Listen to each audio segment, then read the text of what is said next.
Make this official. And as soon as I see the flashing red light, we are live. Hey, everybody. It's Sean Murphy with 1455. Welcome back to another edition of the 1455 interview. And as promised, this is the third of our three guest stars for Monday night's event, which is a panel on crime fiction, which will be co-moderated with the great Ed Amar. So you're loving what you're seeing, I'm sure, but there's going to be a lot more of it Monday. So I'll put links to all that good stuff in the YouTube video that I'll post. So you'll be able to check that out. But today, we're getting a head start by having a chat with Vanessa Lillie. Let me introduce her, and then we'll bring her on. Vanessa is the Amazon best-selling author of Little Voices, which receives starred reviews in Publishers Weekly, Library Journal, and was a best debut of 2019 from Bolo Books. She's a board member of Sisters in Crime and regular contributor to the Providence Journal. Her most recent book, For the Best, was released in September, and she's currently working on her third. Yay, hold it up. She's working on her third, which is set in rural Oklahoma. She's originally from Miami, although it's pronounced Miami. You got it. That's right. And is a member of the Oklahoma Cherokee Nation. She now lives in Providence, Rhode Island, with her husband and sloth-obsessed son. That's some good alliteration. Smitten with the small estate, she enjoys organizing book events and literary happenings in the city's robust creative community. Vanessa, thanks so much for joining us. I'm really looking forward to Monday, but I'm super excited to have you on for the 1455 interview. Thanks. This is such a cool idea. I was watching some of the other episodes and it was a lot of fun. Actually, I'm really glad I did because I didn't realize it was a recorded Zoom. So it was going to be like me in pajama daycare pickup wear. And then I was watching them earlier today and I was like, oh, okay. Yeah, good. Yeah, we keep it real, but you know, it's great. I love it. Especially in this day and age, somebody in pajamas or any number of combinations, all good. All good. Oh yeah. I think the general rule is from the waist up, you at least have to be. I mean, even clothed. They should have shirts that are just kind of like, it has a collar, but it's like, you know, flannel or like a sweatshirt in 3/4 of it. I mean, I would be willing to go there even. Totally. Well, appreciate you getting all dolled up for this. Oh, I hope it was. I didn't say it was a lot of effort, but you know, I got it together a little bit. In the waning days of 2020, putting on clothes counts as a lot of effort. So we're seriously, good. Yeah, we're clean, good. Mostly almost clean. I mean, yeah, right. Not wrinkle, nothing. Good.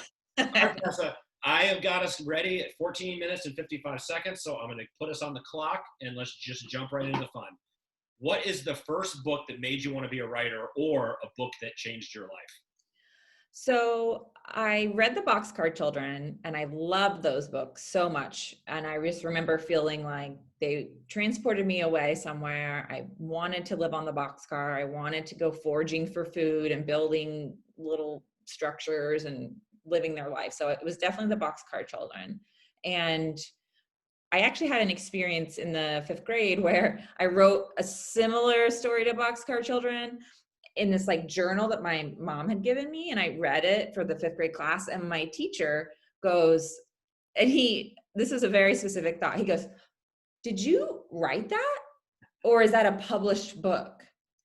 And I know he was saying it because I could feel it even at 5th grade that it was so terrible. He wanted to know if it was a published book, but I didn't care. I thought, oh my God, Mr. Thompson thinks what I wrote could be published. So like, those are two of the biggest like clicks for me. Absolutely. And what a great story. He put you on your trajectory, whether he really did. A critic, which is good long-term, that if you're going to be in this business, it's good to be able to with the critics. But I remember just thinking, wow, okay. Okay. Well, you can't recycle Mr. Thompson, but who or what would you say is your most profound artistic influence? So, and I don't know profound that, I don't know how I wrap my brain around that word, but like, a writer I think about a lot is someone I read in a formative time, and it's Anne Rice, because I love her books and I like how long they are and it's fun, but I really like that she went from vampire books that just like rock the world to like religious books to erotic books. And like, I admire and find her career to be inspiring. And she's also very kooky, and I like the whole vibe. So I find her to be sort of a hashtag goals in my life. Right on. And, I think it harkens back to a day when writers, were personalities. I mean, they are today, of Yes. course, but we have our brands online, but Yeah, but she was is like, yeah, but she was like a step above, like, totally. because she like bought into I mean, she wrote vampire books. She dressed like a vampire. She had a mansion in New Orleans. I mean, that's And perfect. I think only a few per generation can pull that off with authenticity. So props to her for Yes. being able to do Mhm. that. Yes, she seemed very authentic and sincere. For sure. Okay, cool. How about an album or movie or both that you recommend without reservation? I mean, my favorite album is, or one at least I creatively means a lot to me that I play and find songs and inspiration from, is probably High Violet by The National. It's just a really kind of emotional album, and I just listen to it end to end. And, if a lot of people don't like to write to music, but if people do and they're looking to kind of pluck some emotional chords, I recommend all of The National. I think they really do a great job of that. Awesome. And that's the first time they've come up in the series. So I always love it when new names get dropped, and hopefully turn people on to some good work. Okay, this is a tough one, but it's fun. Yeah. If you had to say, what would you pick as the best first or last line in any book ever? So this question like gives me anxiety. And so I had to first of all, if I love a book, it is not in my house because I've given it away. I have no books. I have only recently stuff I'm reading for blurbs and stuff. I've hardly any books or things I bought, but even that. So, but I do still have There by Tommy Orange. And I love this book. And so even though I couldn't at the time remember the last line, I thought I would like it, and I did. So I've got that right here, which is, and somewhere in there, inside him, where he is, where he'll always be, even now it is morning, and the birds are singing. It's kind of lovely. Beautiful. And that's the first time that book's been name dropped. So we're Oh, on a cool. roll. That's a Outstanding. great book. And thank you for sharing that, because I know it's like, for artistic types to be asked to pick a favorite anything is like having, limbs hacked off, but that's I'm part of the fun. also just not good at it. I think some people have this incredible ability to really pull and analyze, and I don't. I love a book and I'm there with it, and I'm obsessed with it, and then it's gone and I give it to a friend, and then I'm on to something. It's like how writers are with the books they write. It's like I'm obsessed with you and now you're gone, and you know what I mean? So I don't have that perspective. I had to really work hard at those Well, questions. I hate to have had given you homework, but I it, every question in this series almost comes with a disclaimer. Answers could change tomorrow, and that's Yeah, totally fine. I think all of us totally. agree that depending on which day you get us, it's going to be a different answer to some of the That's questions. very true. Totally fine. How about an underrated author that you'd love to give a shout out to? So I want to actually shout out a whole genre, which is romance writers. And I, there's a ton of them. Just go on Amazon or wherever your local bookstore, chat with them. But the first professional writing organization, I write thrillers, but I tried to write a women's fiction that went absolutely nowhere. And I joined Romance Writers America, which has a lot of problems now. But the point is, they take craft so seriously, and they are often made fun of. In fact, 3 or 4 years ago, the New York Times Book Review did this very facetious review by someone who doesn't even read romance novels, and it was really a bad look. They've since kind of corrected that, but that was 3 years ago, so it's not like a lot's changed. So Sure. I would say if you've never read a romance novel, pick a genre, pick a type, pick what you're looking for: contemporary, historical, characters of color, whatever, and find something and just try it, because it's escapism. Study the structure, study the dialogue. It's about two people meeting and changing. It's and I think they do it better than anybody. Listen, I love that answer. I first of all, I think 1455, but I think most of us, it's really, literary world is a big tent, and shame on anyone that, writing is writing and good writing is good writing. Mm-hmm. So I love it. I love that shout out and appreciate that perspective. How about a title that you'd recommend? for someone that is intrigued by what you just said? Is there a particular book you'd say to start with? Okay, so there's a new, so Shonda Rhimes, the amazing writer, director, superpower of like Scandal and those shows, is putting out on Netflix a historical series based on books, I believe, by Julia Quinn, but but it's called The Bridgerds. And so look that show up. It's going to be fun. And then read the books before. And these books are they're like fun historical romances. And Shonda Rhimes was obsessed with them. And she just used her Netflix power to get them made. So maybe that's a fun, like read those books and then watch the series. Right on. Beautiful. Okay. Deep breath.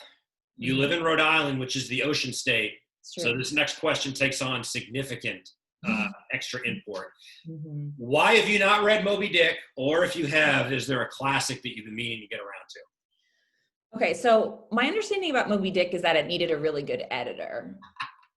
And so that like is just a non-starter for me. Like I have a real attention span problem. And like, if it's like, oh, it's really good, you just the first 100 pages aren't. I'm like, oh, no, that's a pass. I'm sure it's lovely, but that's not going to work for me. So I will never read Moby Dick for that reason, but I'm happy others enjoy it. And I've actually been to like museums related to Moby Dick and seen, historical stuff, and like good for Melville. But I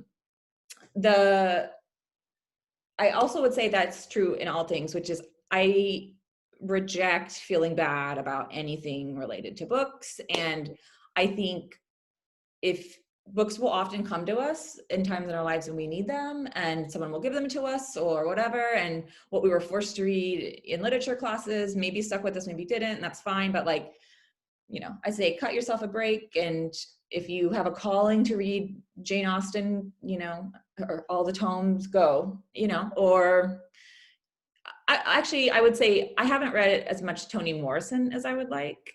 That is something I'm a little bit embarrassed of. So that's like a personal, like I want to read her versus I feel like I have to read her, which is like a different feeling.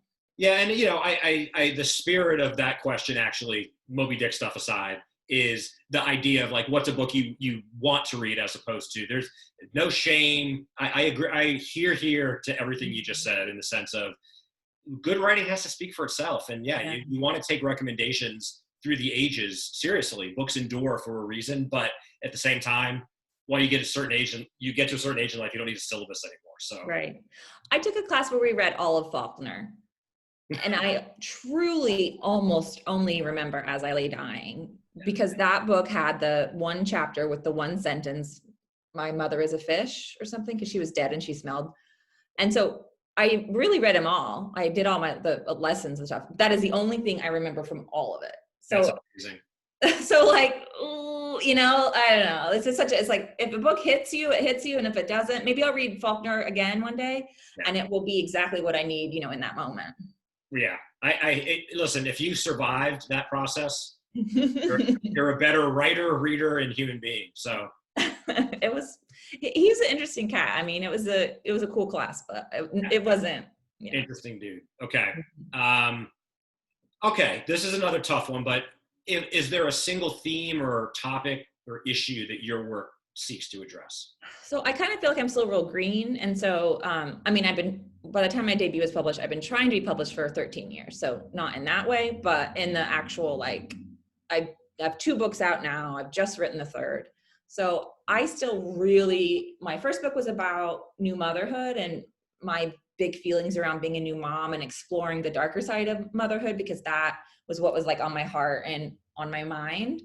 Mm-hmm. For the Best is about female white privilege and about my own kind of feelings of guilt around the previous election and now current election, about how white women voted and just the privilege we expect. And anyway, so if it's on my heart and on my mind, that's what goes. So the next book I wrote is sort of around Native culture and losing it, and then also around environmental disasters and kind of my hometown book. Like I'm kind of writing through issues from way back when. So I don't have it's just, if it's on my heart and I like have to express it, that's it.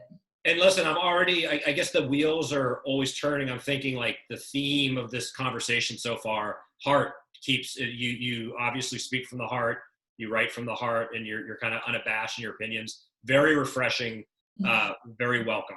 Oh, that's super nice. Thank you. All about the heart. And also it sounds like you've got a pretty wide palette, which, I'm all about, like, speaking of Faulkner, but an author that hones in on something particular, hey, that's great. But let's face it, someone that has the discipline and the brain and the heart to explore a lot of different things is very, easy to admire. Cool. So, Yeah, it's fun, right? I had lunch with a friend who's a writer, and her debut came out the same year as mine, and we were like, isn't it supposed to be fun? Like, why are we so stressed out all the time? We should be having fun. It's like, that's so. right. That's right. Here again. Easy to forget though. It really, I forget all the time. Well, that's a great segue for the next question, which talks about, I combine the next two questions because they're so inextricably linked, which is writer's block. Do you believe in it? Have you experienced it? But also the notion of routine. So some writers, of course, have religious routines. Some don't. Where do you fall on that spectrum, if anywhere? So for me, I think I would say both of those questions just remind me of this theory that I do really believe in, and it impacts those choices, which is the book is called The War of Art, and it's by Stephen Pressfield. And in it, he has a theory that there is a thing within all of us, particularly creative. So writers, artists, anyone with just that wants to create, that because we are sort of popping our head up over the other heads, that evolutionarily we tense up and trick ourselves into not doing that. And he calls that the resistance, which sounds like it's from Star Wars, but it's kind of cool.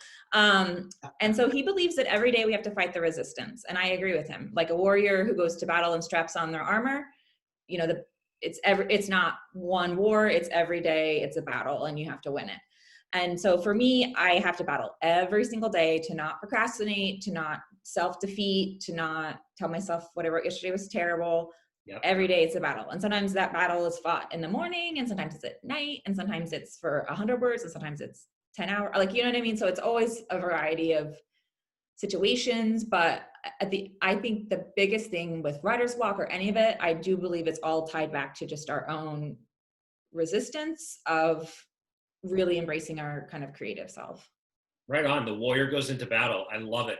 And I can't believe I haven't invoked this quote, and I don't know who the source is because I've seen it attributed to different people, but I love it because it's succinct, it's completely true, and it's also a little funny, which is, I hate writing, but I love having written.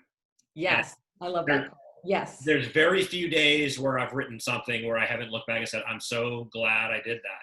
So yep. There's something. Unfortunately, in a very unpoetic way, it's like working out. I mean, it just is. It's hard, but when you do it, you're happy. And if you don't, you feel like mushy gross. Yep. It's just, yeah. Okay. How about a setback, artistic or otherwise, that has maybe somehow put you on the trajectory that you find yourself on now?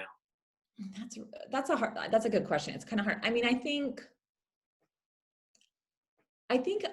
something I've been really pondering a lot, because I'm not a debut anymore. I've got 2 books out, and being a debut is such an incredible, stressful experience.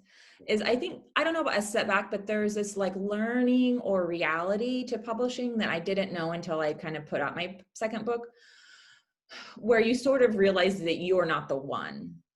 Because like some people will be the one, and their book is going to sell 1 million copies, and it's going to have a Netflix deal, and their publisher is going to throw them a party and send them roses, and they're going to be the one. And you could be that one, and you just don't know. Right. And as a debut, you really think you might be the one, and you almost always aren't. And that is soul crushing. But then now with my second book, of course I hope it's the one, and it's not. But it's easier now, and I like quickly bounce back, and I've already got other plans going. So I'm relieved to know that even though you always believe the thing you're working on is the one, you do get more professional about it and just be happy about what good does come, and you move on. Bravo. Yeah, and I think that goes with the theme of persistence. Developing thick skin, which it's so hard. One must develop at some point. And that's, as you can imagine, right? That's a theme that comes up in virtually every discussion in this series, which is even at its best, statistically, it's a rejection-laden enterprise. So Yeah. even the most accomplished writers often can easily invoke that they get more rejection than success, which is daunting. But it's also part of the fun, right? It's an adventure to a certain extent. Yeah. And when things are really good, they're like, or not even really good, like you hit a list. I mean, like when good stuff happens, any good stuff, like you really like, oh, this is awesome. Yeah. Because it doesn't always happen. Right. So all of that sort of leads up to this, which is another very difficult one to articulate. But how would you define what literary success means to you? That's another good question. So I think it is not about being the one, and I'm really working on not defining my success by variables I can't control. Yeah. So I do think it is sort of like just being able to find readers. And that's like, that's a little bit cop out. So No. it's like that, but it's also, I think, working with other people that inspire me. So like, I love my agent. I love my editor. If I work with another in the future, like I do think the business side of it and the publishing side, is meaningful to me, and like just and working with other authors who are putting book, like I like the grind of the gears of publishing too. So I think just success is getting to be in the mix, and then also writing books that I enjoy writing for the most part and that people like. Yeah. Impossible to hassle that. And right before we came on, we were talking about for our event Monday, because we talk a lot about the notion of community, and I think that's implicit in your response, if not explicit, but the notion that in a very beautiful way, all the writers for Monday's event are from different states, and that's a literal and figurative kind of invocation of community and how writers support one another, meet one another, and I think that's an underrepresented aspect of all this, which is that as a community, those that I think find the most happiness are part of something and are giving back. Because if it's all about you, I think of course that's true of life. Not even trying to get zen, but certainly with writing, if even if you're successful, if it's all about you, it's always going to feel kind of hollow. And the monolith is that it should be like, you're a genius writer and you're just doing your own thing and people are paying you money. Like we're told, and even if we reject it, it's still fed to us, the ideas of what being a writer is. But I've actually found, like, if I get a good review, I'm happy for like 30 seconds or whatever, and that's dopamine or something. Sure. But like you can be happy 365 days a year if you are happy for other people. Like, and you aren't going to have stuff in your life that you can be happy about all year, unless I don't even know. But like the dopamine can come through healthier places where you're like excited for people's cover reveals and you're excited for their books coming out and you love to cheer them on and they feel good, which makes you feel good because you're helping them. Like finding those things are just so much healthier, and like, I don't know, even when good things happen for you, like they are exciting, but it fades so fast because we're crazy and we're just looking to the next thing. Yeah. Whereas for our friend, I could be happy about that all week long. Yep. Yeah. I love it. That's such a great answer. And I couldn't agree more. And I think it's indisputably true, but I think also a lot of people, especially in social media age, are struggling to either connect with that or discover it. But I'm glad for voices like yours to remind people that's one of the laudable goals that's attainable. It is, and you'll be happier. Yeah, good. Okay, so what about on a final note, a 1 minute or so exhortation for a beginning writer who's looking for advice? Just what we've been talking about: find your people, find community. I wasn't published until I've been 13 years I've been trying, but that's not like the day I was published, then I became happy or something. That isn't. I all along the way went to writing conferences and online classes and friends on Twitter and friends and critique groups, local, online, like constantly be engaging with people, and not even just about writing. You're a reader too, I'm sure. So, join reading groups and just like build your community, because those are people who are going to be cheering for you when your book comes out. And that's nice. They're also people you'll be cheering for, which is nice. And unless you really want to be alone and like, that's you, that's fine. But like for most of us, it's so easy for it to be lonely, and it really does not need to be. And there's a million ways to create community. Even if you're like, oh, I don't want to be in a room with other people. Well, not just for COVID, but just, you know, the stress of it, that's fine. You don't have to go to conferences. Sure. Like, you know, there's so many cool ways online to connect with people and take online classes. And anyway, so I definitely just would say, find people, find community, and don't think you're need to be a lonely writer, you know, just waiting for someone to discover your genius. Right on. Great advice. Again, indisputable. I'm very grateful. You've inspired me, which is an extra blessing, because I think I'd like to think I know many of these truths, but it never can be said often enough. And hearing it from someone as obviously positive and full of heart as you are, it's a beautiful thing. So I appreciate you taking the time. I am looking forward to Monday, as I'm sure great. Oh, I can't wait. Watching is if you haven't, I'll put it in the YouTube comments. Yes. Link to Monday's event where we're going to be talking about crime fiction with a bunch of awesome writers. And if you are inspired, which I know you are, to check out more from Vanessa, how do people find you online? I'm always on Instagram, and that's just /Vanessa Lillie. And then I also have a Facebook page, Vanessa Lillie Author, and a newsletter I try to get out and have giveaways. And you can just always email me. I love hearing from people, especially for writing resources. I'm like addicted to writing books. So I definitely am happy to share any resource lists or anything like that. Outstanding. And I'll put some of that stuff also in the quote so people can find you. So have a great weekend, and we'll talk to you in 72 hours. I know. It's going to be an awesome event. I can't wait. Good. I can't either. Well, thanks so much, Vanessa, and we'll talk to you soon. Thanks, Sean. I appreciate it. All right. Bye.